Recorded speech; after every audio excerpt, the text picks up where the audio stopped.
Alright, so we're ready for the heat treating phase here. I've got this edge filed down good and sharp. Since this is an impact tool, we want a little bit harder temper on the blade. So we're going to place this in the fire and get it up to a nice orange heat again.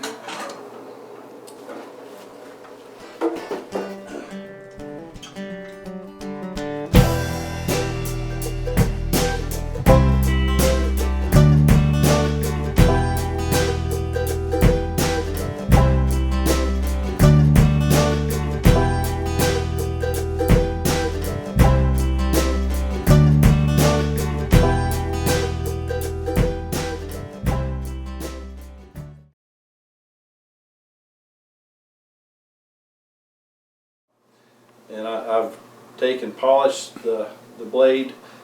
We have to get it up to a non-magnetic heat and to quench it in oil, and then we'll shine it up again to where we can see the colors run, and we'll use the oxyacetylene torch to heat it so that we can actually see the band of colors moving up.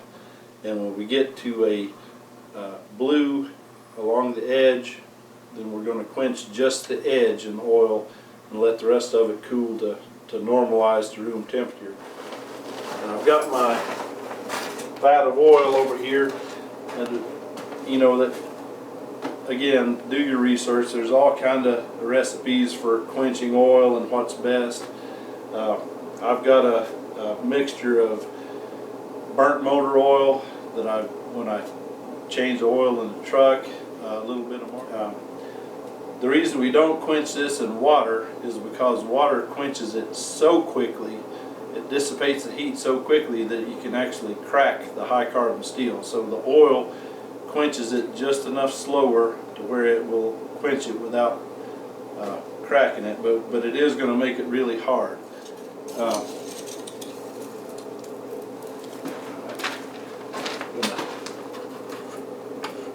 That's my magnet. That doesn't attract the magnet at all, so I'm going to go ahead and quench the blade in the oil.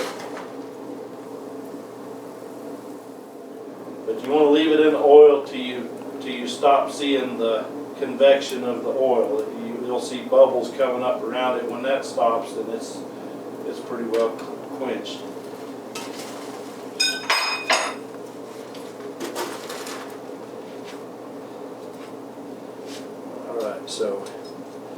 So now we have a Tomahawk that's extremely hard.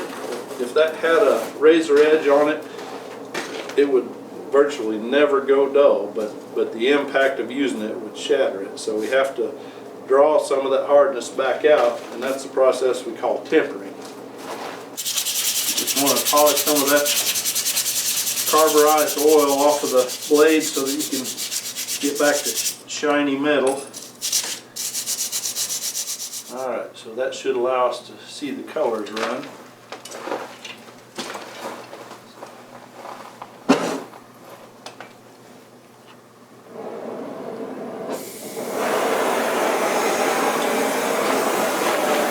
So, seeing that? So I'm going to heat it back here on the low carbon part of the blade until I start to see the bands of colors moving up onto the high carbon. And when we get to a nice blue all across what's going to be our cutting edge, then I'll quench just about the first ½ inch of that in the oil. And then we'll lay it aside and let it cool to room temperature, and that will allow the rest of it to kind of bleed into that and soften the edges. So even where we quench it in the oil, if there was a hard edge, that would kind of soften it so there's not a breaking point in the blade.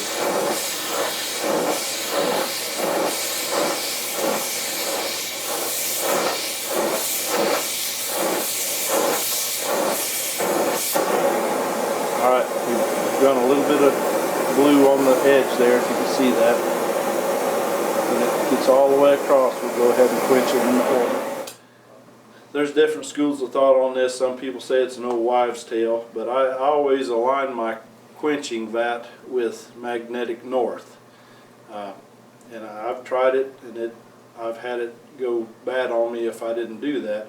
If you think about it, we're bringing this up to a non-magnetic heat, and then when we quench it, it's instantly magnetic again. So by lining this up with magnetic north, everything's lining up. If you quench it apart from that, it can draw it towards north. So you can warp your blade, especially the thinner and longer the blade you work with, like a knife or a sword or whatever, you can get a bad warpage in it. I like to line it up with north when I'm quenching it. Like I say, there's people that'll poo-poo that, but in my experience, it tends to work better if you've got it lined up.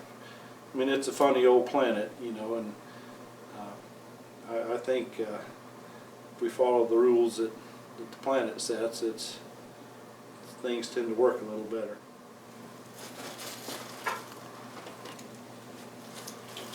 All right, so I'm going to lay that aside and let it continue to cool.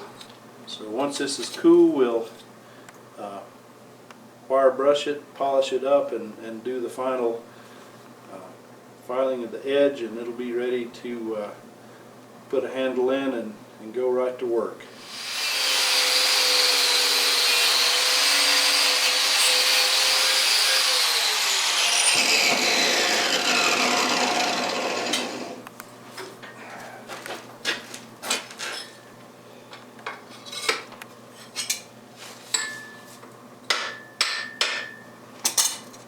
Well, here's the final test of any good hawk.